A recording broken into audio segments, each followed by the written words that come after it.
All right. In Florida, they are doing it. There is, as many of you know, an abortion ballot initiative in Florida. And what the DeSanctimonious administration is doing is they are, quote, reviewing signatures of those who said, yes, I want this on the ballot.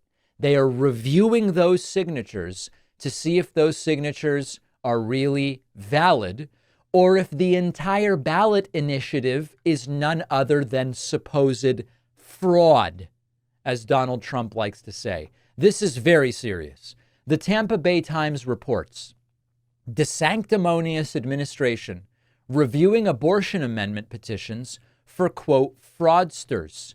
2 election supervisors say the state's request is highly unusual.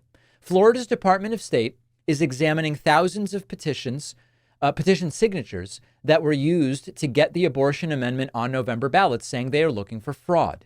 In a move that supporters of the amendment fear could be political interference, Governor Ron DeSantis' Deputy Secretary of State has asked supervisors in Hillsborough, Orange, Palm Beach, and Osceola counties to gather roughly 36,000 signatures for the state to review.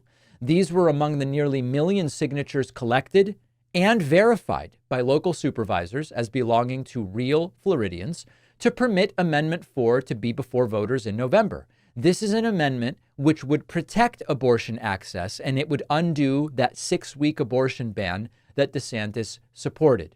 Whether the request could be used to challenge the amendment or strike it from the ballot is not clear. A deadline in state law to challenge the validity of the signatures has long passed. So I'll give you the upside and the downside. The upside is challenging 36,000 signatures when there were 1 million after the deadline for challenging has already passed is not likely to remove this amendment, this ballot initiative from the ballot. It's not likely. Okay, well, that's the upside. The downside is these people have no moral code, no ethical boundaries. Whatever they believe are the appropriate ends, they will justify any means to get there.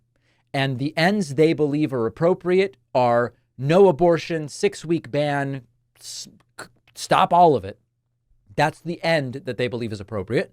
And therefore, they will substitute in or accept any means necessary in order to get to what they believe is the correct ends. And I don't yet know. And this is why this is so scary and why we have to pay attention to it. The deadline for challenging it has passed. So what are they going to do? There's 1 million signatures. What is looking at 36,000? Some fraction of which maybe they could argue were fraudulent, although we have no evidence of that right now. That's not going to do anything, right? Yeah, it doesn't seem like it, except we know what these people do. And we know that they are doing this for a reason. So I wish I could tell you exactly what they had planned, other than in general, they would love to get that ballot initiative off the ballot. I will keep an eye on this. I encourage you to do the same, and we'll see what it is that they are planning to do. Let's take a break. We have such a packed show for you today. I will be live with the debate tomorrow night, starting at 8 p.m. Eastern, and I hope you'll join me.